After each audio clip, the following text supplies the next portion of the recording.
Arqueomanía. Bienvenidos a Arqueomanía. Conocer Orce es adentrarse en el misterio de los primeros homínidos que poblaron Europa.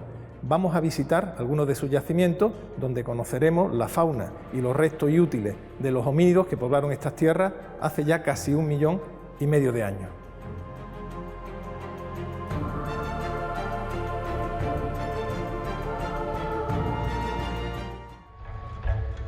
Fragmentos.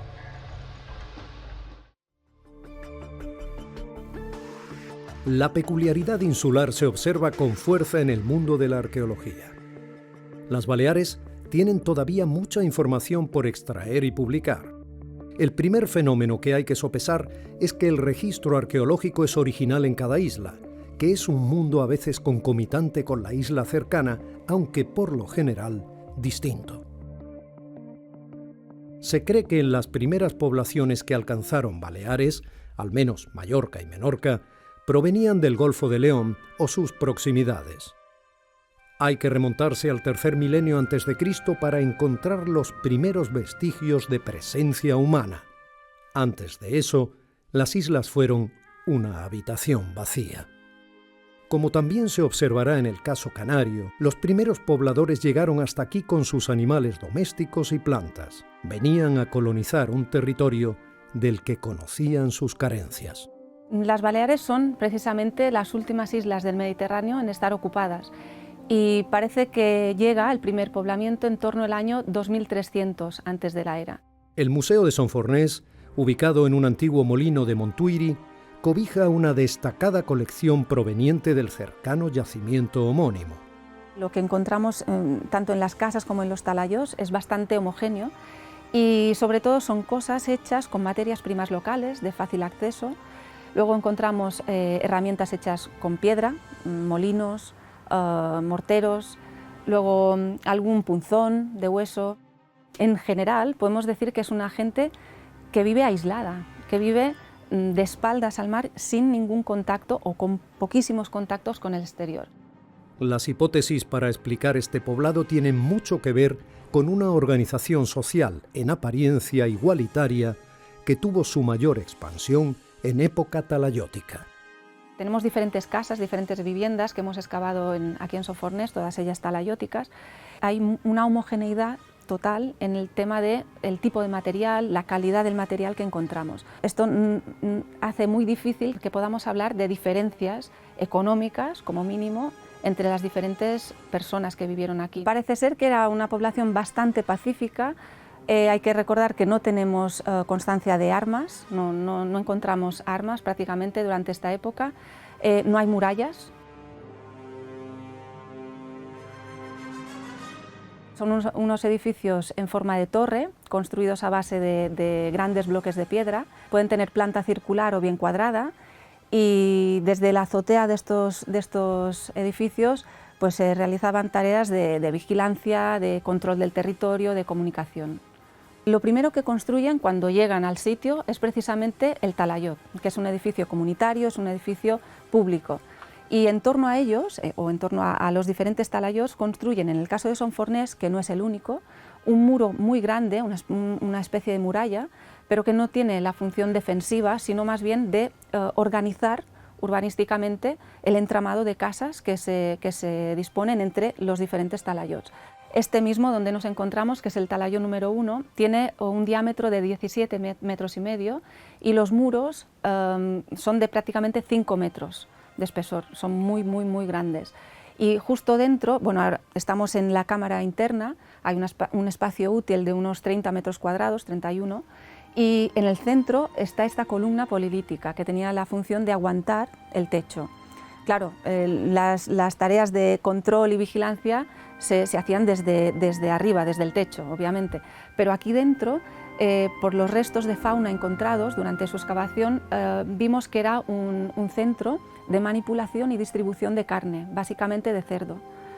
Y bueno, vimos que aquí la gente habría consumido también parte de la carne de estos bueyes y cerdos, pero la mayor parte de las porciones de carne se habrían repartido a los diferentes miembros de la comunidad. Y claro, fruto de este acto de distribución, encontramos estos restos de fauna van a parar a las diferentes casas. Pero el paso de los siglos fue mutando la naturaleza de esta sociedad y la presencia de una élite representada por los sonderos baleáricos cambió los usos y costumbres sociales. En la época talayótica sabemos que hacia alrededor del 550 antes de la era o antes de Cristo se interrumpe de forma repentina y bastante violenta, porque poblados como son Fornés, pero también otros poblados de Mallorca, pero también de Menorca, hay niveles de incendio, hay destrucciones repentinas. En ningún caso es una ocupación de una gente que viene de fuera, que cambian la forma de vivir, que sustituyen la población, no es en este sentido. Pensamos que simplemente es la misma comunidad, ¿no?, que van surgiendo estas desigualdades, este tipo de conflictos que acaban explotando. Los espacios religiosos, si bien identificados, no tienen aún un consenso interpretativo. Estos dos edificios que tenemos aquí son dos santuarios típicos mallorquines de planta en forma de herradura, que es lo que sería el equivalente un poco a las taulas de Menorca, tanto por función como a nivel cronológico. Aparecen muchas veces uno delante del otro, con las puertas enfrentadas, pero también uno al lado del otro, como es nuestro caso. Aunque la construcción es de época post-talayótica, de esta época de los honderos, el uso que tenemos es muy reciente. Nos gusta más la palabra a veces supradoméstico, porque santuario a veces nos obliga o nos lleva a pensar en una cosa como muy simbólica, muy abstracta, muy adoración, algún tipo de dios, alguna cosa que hasta ahora aquí no hemos podido documentar. Sí que hay santuarios donde han documentado estas figuritas de bronce tan típicas de las Baleares, los bueyes de Costitx y demás, aparecieron en recintos como estos. En nuestro caso es más una cosa como de distribución, de redistribución, son colectivos porque tenemos banquetas alrededor de todos ellos y bueno, es un poco este uso que va más allá del mundo doméstico y estas funciones que no documentamos en las casas. La prehistoria y la protohistoria en Mallorca presentan elementos genuinos, de gran pregnancia visual. La belleza natural de la isla unida al paisaje arquitectónico de los talayots era conmovedora.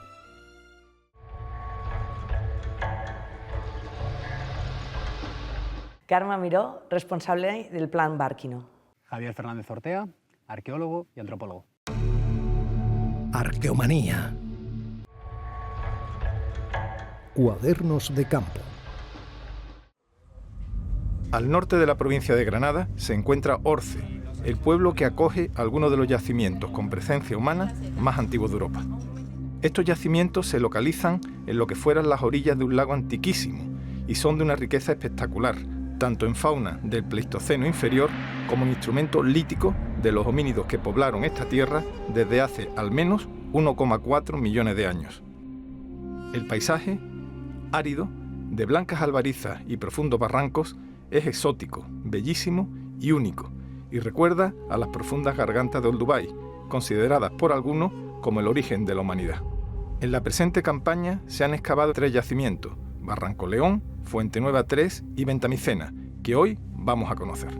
En el Barranco León nos encontramos muy cercanos a la orilla del lago y junto a un canal, a un antiguo canal, que aportaba aguas y venían todos los animales a pastar, a brevar, y junto con ellos pues encontramos evidencias de la actividad humana, ¿no? Este yacimiento además tiene una estratigrafía de libro, todas planas, Muy clara. muy claritas, y justamente los estratos más fértiles los encontramos aquí, en lo que hemos denominado... ¿De aquí a aquí? Sí, desde este más oscuro al otro más oscuro, justo el intermedio.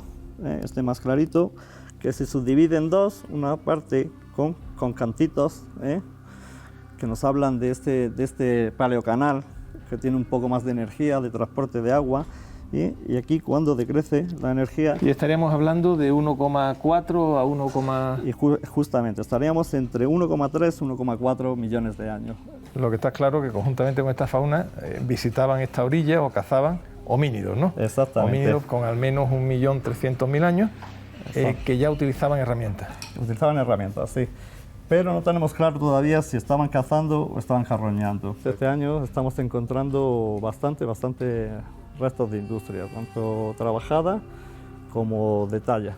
Entonces nos estamos focalizando un poco en encontrar si había algún área concreta que pudiéramos detectar de talla in situ. que sería muy, muy importante. Con 1,3, 1,4 millones de años estamos hablando de, en fin, de la industria de la más antigua de España y de las más antiguas, ¿verdad? O del rango más antiguo de toda Europa. ¿Cuándo crees tú que pudieron llegar los primeros homínidos a esta zona? A partir de, justamente, o en este momento, un poco antes.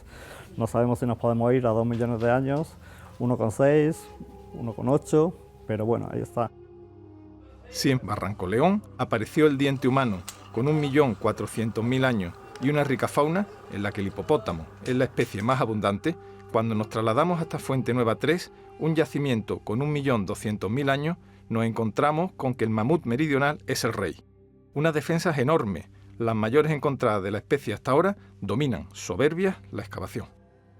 Orce es el yacimiento, uno de los yacimientos más antiguos de toda la Europa mediterránea.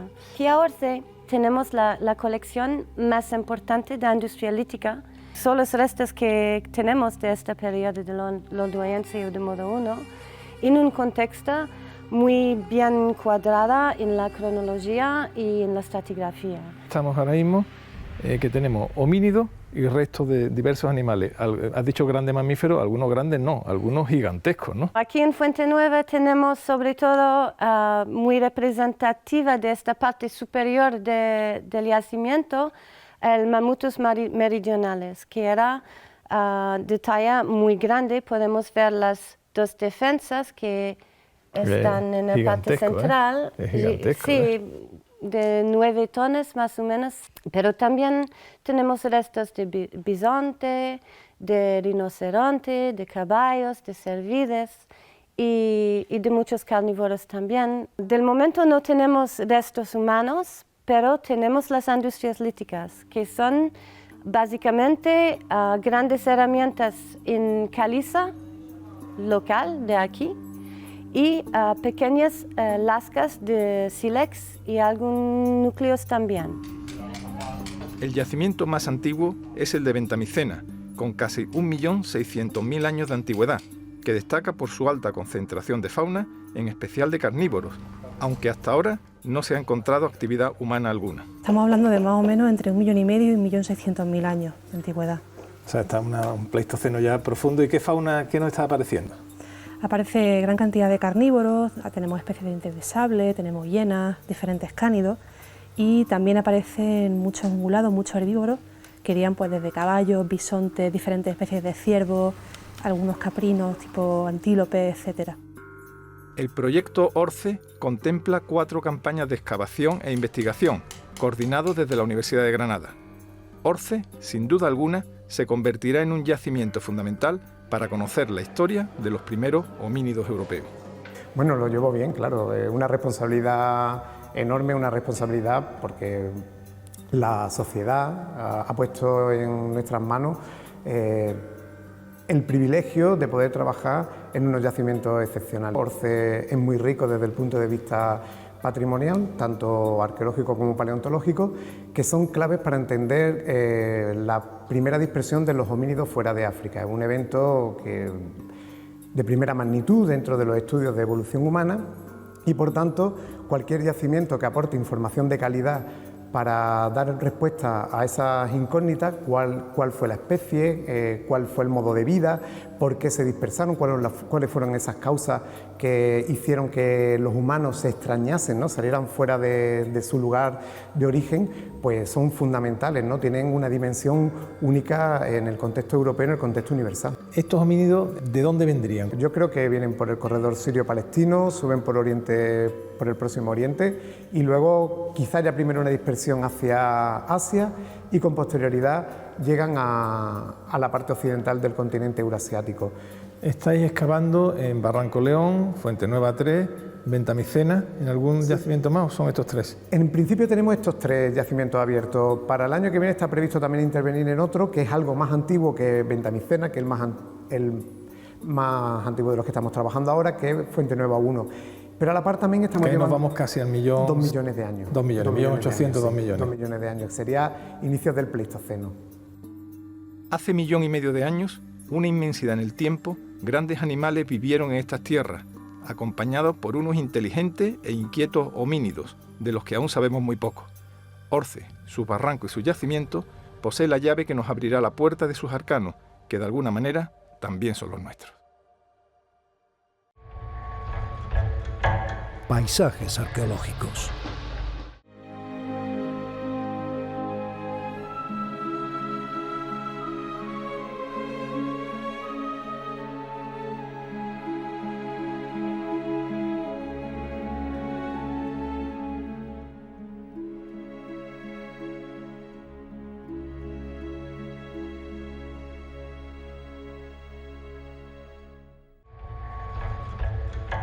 Historias de la arqueología.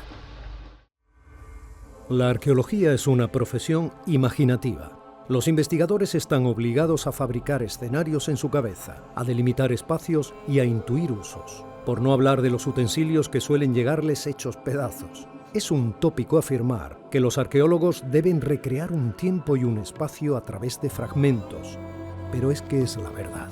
Una de las ventajas de la actualidad es la proliferación de herramientas virtuales que permiten modelar en 3 dimensiones espacios que los arqueólogos encuentran arrasados. Las reconstrucciones hipotéticas habían comenzado ya con los pintores del siglo XVIII. Hoy en día, la potencia de las infografías permite un grado de precisión nunca visto. Quienes han actuado en el yacimiento de Complutum en Alcalá de Henares se han preocupado mucho de estos aspectos, consiguiendo resultados más que notables. Y no se han detenido ahí. También han recrecido edificios en sus yacimientos, esto es, han vuelto a ponerlos en pie, al menos en parte, como en la Casa de los Grifos. Estas actuaciones tienen un gran poder divulgativo y de aproximación del público que ve el patrimonio arqueológico con otros ojos. Es una manera muy eficaz de acercar el pasado a los ciudadanos. Complutum es un yacimiento de gran complejidad, en primer lugar por su gran extensión. En su momento de auge tuvo unas 48 hectáreas de superficie con una población que se calcula en unos 10.000 habitantes. La ciudad romana en la que estamos está ubicada en un cruce de vías romanas muy importantes, fundamentalmente 2. Una que viene de Emérita Augusta y se dirige a Caesar Augusta, luego otra que viene de Cartago Nova y que va a Astúrica Augusta. El Valle del Henares estaba poblado de vegas de gran productividad agraria, de bosques que permitían su explotación y de mucha agua. El dominio de Complutum se extendía desde el sistema central hasta el río Tajo. La ciudad, a pesar de que el territorio estaba poblado con anterioridad, alcanza su esplendor en época tardoimperial. El centro peninsular, con la excepción de Emérita Augusta y Toletum, Mérida y Toledo en la actualidad, no ha recibido toda la atención que su verdadera importancia histórica merece. Los yacimientos del sur y el levante peninsulares, debido a sus dimensiones y número, han centrado históricamente la investigación. Pero en las 2 mesetas hay ciudades relacionadas con el tránsito de mercancías, como el Lapis Specularis o el oro. Poblaciones de gran valor estratégico que suponen una fuente de investigación de primer orden y una valiosa aportación al patrimonio histórico. Hablamos de Segovia, de Clunia, de Segóbriga o de la recientemente excavada Caraca.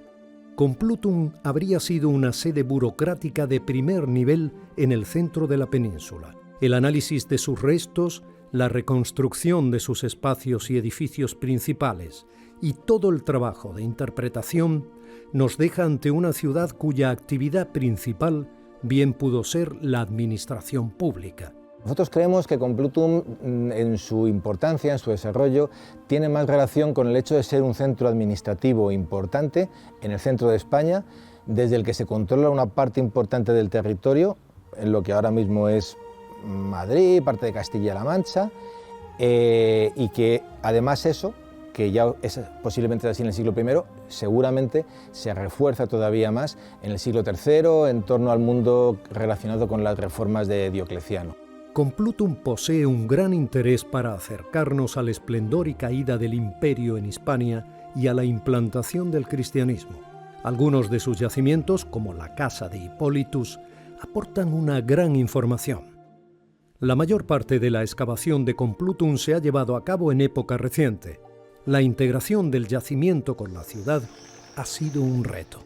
Esta ciudad de ciudades se integra urbanísticamente de una manera peculiar, aunque sufre un desarrollo muy fuerte durante los años 60-70, sobre todo por el corredor industrial Madrid-Guadalajara, que se creaba pues una emigración muy fuerte hacia la ciudad, por eso tiene una población tan importante en este momento, y parte de sus yacimientos arqueológicos quedan ocupados por desarrollos urbanísticos poco organizados, poco programados, ¿no? Pero el conocimiento de los vestigios romanos de Alcalá de Henares se remonta bastantes décadas atrás. Los restos se conocen bien desde el siglo XVI, desde que el momento en que se funda la Universidad de Alcalá por Cisneros, los profesores que tiene en el siglo XVI están todos absolutamente interesados en conocer estos restos de la ciudad que aparecen continuamente. En el yacimiento de Complutum se trabaja restaurando sus grandiosos mosaicos. La llamada Casa de los Grifos es el espacio más célebre del yacimiento. Pues es una casa que tiene los gestos característicos romanos, tiene un gran oecus o un triclinium tetrástilo, que es el que está aquí a mi espalda, con una decoración muy característica, con sus pinturas murales, con sus trampantojos decorando todo el jardín, es decir, que es gente que está completamente al orden de lo que la moda marca en el siglo I, en el segundo, en el tercero, y que son capaces de querer implantar aquí en sus casas cosas modelos arquitectónicos que ellos distinguen en otras localidades del mundo romano. Esta Casa de los Grifos parece que se amortiza en 215 a raíz de un incendio que se produce, pero es muy curioso porque otras casas que se conocen, desgraciadamente mal conocidas porque fueron arrolladas literalmente por las barriadas que ahora están pegadas aquí al yacimiento en los años 70, permitieron saber que había casas aristocráticas funcionando aquí a lo largo de todo el siglo IV, incluso principios del V, lo que nos habla de una aristocracia romana, quizá de unas élites funcionariales vinculadas con el Estado, que todavía en esas fechas siguen queriendo mantener un paisaje urbano en las ciudades y vivir en casas que son casas tradicionales romanas. Entonces nosotros sabemos que la casa se construye en época de Augusto. De los primeros programas pictóricos no conocemos nada, pero sabemos que hay sucesivas reformas en la casa. Por ejemplo, sabemos que el peristilio en el que estamos, la pintura se reforma hasta 4 veces, que también es lógico teniendo en cuenta que estamos en el exterior y es la zona que más sufre las alteraciones, ¿no? Y sabemos que hacia el año 215 aproximadamente, es decir, pues época de los severos más o menos probablemente, se está produciendo una remodelación importante de la casa. Las pinturas de la habitación J con los grifos, por ejemplo, que dan nombre a la Casa de los Grifos, parece que están haciéndose en ese momento, y entonces en esa época, a raíz posiblemente de esa obra, la casa se quema y ya no se recupera, sino que llega alguien y hacen un derribo intencionado. Todas estas columnas que vemos, los cuerpos que se mantienen en pie, se derrumban hacia el interior y queda una plataforma libre. No sabemos si encima tiene algo o no, si tiene un jardín o si hay algún elemento encima, pero queda libre y diáfana. Y sí es verdad que en el ala sur de la casa se mantiene actividad, ya no de casa aristocrática, sino más bien quizá de un cuerpo de una infravivienda que seguramente se utiliza también para producción artesanal. Tenemos alguna epigrafía muy interesante y entonces lo que sabemos es, conocemos el nombre de una de las habitantes, una niña que se llama Varia, que pinta en varias habitaciones, en varios espacios de la casa con su nombre, Varia. Y luego otro dato importante que tenemos es la representación de riqueza que hace el propietario en lo que seguramente es su propia habitación, la habitación J.